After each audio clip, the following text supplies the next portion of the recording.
जंतर मंतर पर बीती रात की झड़प के बाद पूरा देश पहलवानों के समर्थन में खड़ा हो गया है। पूरे देश से पहलवानों के समर्थन में आवाज उठ रही है। धरना स्थल पर सुबह से ही सियासी नेताओं का जमावड़ा भी लगा। पहलवानों की तरह हर कोई यही पूछ रहा है, आखिर न्याय मांग रही बेटियों के साथ अन्याय क्यों हो गया? धरने पर बैठे पहलवानों के सिर किसने फोड़े? पॉक्सो एक्ट के तहत एफआईआर दर्ज होने के बावजूद बृजभूषण शरण सिंह की गिरफ्तारी क्यों नहीं हो रही? आंदोलनकारी पहलवानों की पुकार आखिर कब सुनी जाएगी? ये दिन देखने के लिए मेडल लेके आए थे देश के लिए। हर पुरुष को अधिकार है क्या गाली देने का या लड़कियों के साथ बदतमीजी करने का? आप ही बताओ ना, हम क्या करें? कि देश का कोई खिलाड़ी मेडल ही ना लेके आए कभी। इतनी दूरदर्शी कर रखी है हमारे यहाँ पे, रोटी भी नहीं खाई अभी तक किसी ने। ये आंसू बेसबब जारी नहीं है, इन्हें रोने की बीमारी नहीं है। जख्मों से छल्ली है दिल फिर भी, यातना से बेटियां हारी नहीं है। 10 दिन से हम यहाँ सो रहे गद्दे पे, हमने कभी ऐसा नहीं बोला कि बिल्ले का हो। आज सब गिल्ले हो गए, कहाँ पे सोए? जंतर मंतर के जिस जमीन को दिन में बादलों ने भिगोया था, आधी रात को वो फिर पहलवानों के आंसुओं से तर हो गए। महिला पुलिस की 24 घंटे ड्यूटी होनी चाहिए। गुनाह ये था कि ये काठ के बिस्तर खरीद लाए थे, बारिश में गीले हुए गद्दों की जगह सूखे हुए गद्दे मंगवाए थे। पर सुकून नींद के सपने सजाए थे, किसी को इनका सोना पसंद नहीं आया।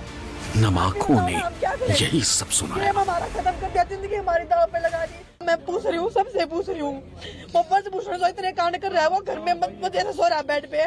हम एक वो तख्ते के वो जो काट के बन रहे हैं, जो भी बन रहे, हम लेके आ रहे सोने के लिए, उसमें जंतर मंतर पर पहलवानों के इंसाफ की जंग 11वें दिन में दाखिल हो गई, लेकिन पॉक्सो एक्ट में एफआईआर के बाद भी बृजभूषण शरण सिंह की गिरफ्तारी नहीं हुई।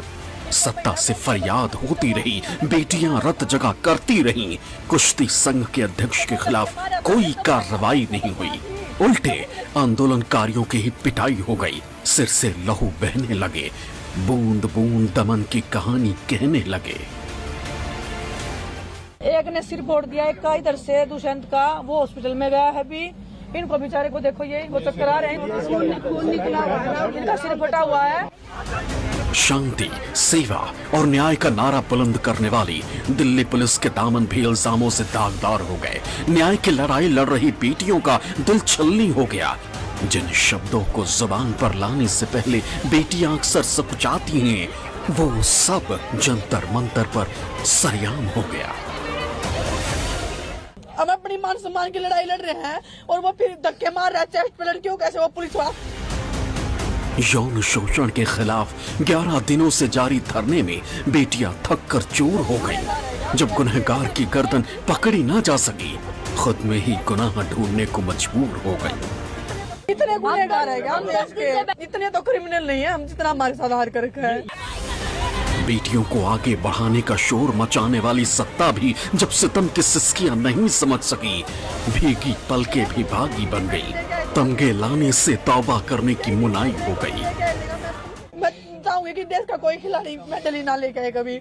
इतनी दूरदर्शी कर रखी है हमारे यहाँ पे, रोटी भी नहीं खाई अभी तक किसी ने। कितनी छोटी सी बात थी, सोने के लिए ही तो बनी रात थी। बेटियों ने पूछ लिया, नींद पर फिर पहरा क्यों? तख्त लाने पर झगड़ा क्यों? पहले पूरे बयान होंगे, बयानों के बाद वो अरेस्ट होंगे, पता चलेगा।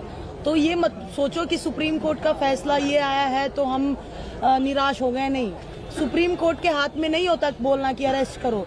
सुप्रीम कोर्ट का जो काम था उन्होंने वो कर दिया, एफआईआर करवाई है उन्होंने, और बाकी का जो काम है वो पुलिस जब पूरा बयान लेगी उसके बाद प्रोसीडिंग होगा। तो मेन कहने का यही है कि धरना चालू रहेगा और डिमांड हमारी सेम रहेगी। मेडल यानी किसी भी खिलाड़ी का सबसे बड़ा सपना, लेकिन जब सत्ता ने पहलवानों की पुकार सुनने से इनकार किया, वो पदक लौटाने की बात करने लगे। पे है। अगर ऐसे ही सम्मान है अगर मेडल का, तो उस मेडल का हम क्या करेंगे? इससे अच्छा तो हम ठीक है नॉर्मल लाइफ जी लेंगे। उन मेडल को हम भारत सरकार से वापस ही लौटा देंगे। जो अवार्ड भी हैं, जो मेडल भी हमने जीते हैं, वो सभी हम भारत सरकार को वापस लौटा देंगे। पहलवानों की जुबानी जो कहानी आई उसमें दिल्ली पुलिस पर मारपीट का इल्जाम है, लेकिन दिल्ली पुलिस की माने तो आम आदमी पार्टी नेता सोमनाथ भारती बिना इजाजत फोल्डिंग बेड लेकर आए थे।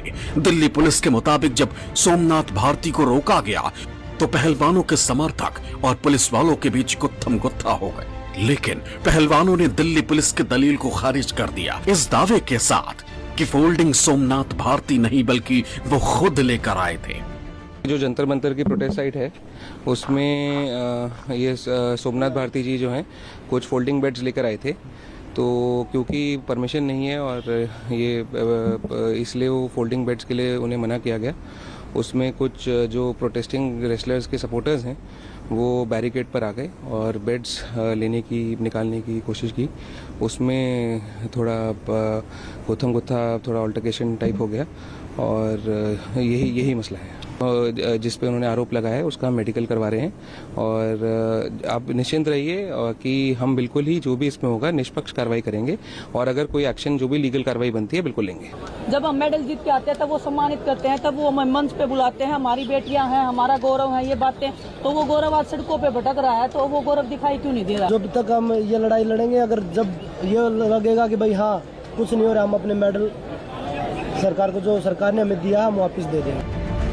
पहलवानों की पुकार पर सहानुभूति की बयार चली, लोग जंतर मंतर की तरफ निकल पड़े, लेकिन पुलिसिया पहरा कड़ा था, लिहाजा कारवा बन न सका। सियासी लोग हिरासत में लिए जाने लगे। आज जंतर मंतर में छावनी बन गई है। ब्रिजभूषण एसी के कमरे में मजे से सो रहा है।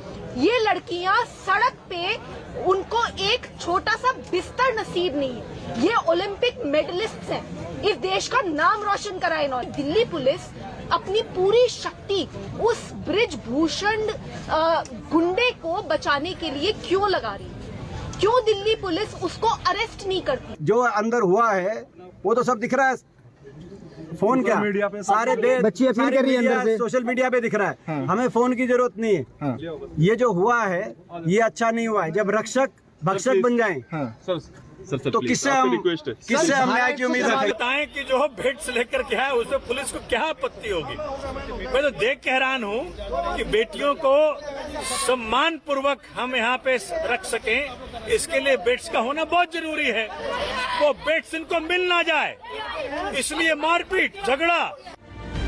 आधी रात के बवाल पर सुबह तक खामोश रहे ब्रिजभूषण शरण भी दोपहर तक नींद से जाग उठे। जुबान खुलते ही यौन शोषण का आरोपी साधक नजर आने लगे। शब्द शब्द सेवा और सत्कर्म की गंगा बहने लगी। मेरा स्वभाव है मानव कल्याण का, मेरा स्वभाव है समाज कल्याण का, मेरा स्वभाव है बच्चों को भविष्य सुधारने का। आगाज में जितनी नरमी थी, अंजाम तक आते आते जुबान में गर्मी छा गई। वाणी बताने लगी कि सामने खड़ा शख्स महज एक खेल संघ का अध्यक्ष नहीं बल्कि सत्ताधारी पार्टी का सांसद भी है। मैं अपना काम करता रहूंगा और जिसको जो करना हो करता रहे, और मुझे किसी से न द्वेष है, न कोई बैर है, न कोई भाव है, न बदला लेना है। बस न्यायपालिका पर भरोसा है। न्यायपालिका ने निर्णय दिया। समाज की बंधी बंधाई सरहदों को लांघ कर ये बेटियां जब कुश्ती के दंगल में कूदी थी, अगल बगल से हजारों उंगलियां उठी थी, लेकिन मेडल जीत कर इन्होंने साबित किया कि खोट उन निगाहों में ही थी, उनकी राहों में नहीं था। लेकिन भावी पीढ़ी की मिसाल बने इन पहलवानों को एक दूसरे दंगल में उतरने को मजबूर होना पड़ा। मकसद कुश्ती के कलंक को मिटाना है, अगली सुबह को कल से बेहतर बनाना है। Bureau report, news 24।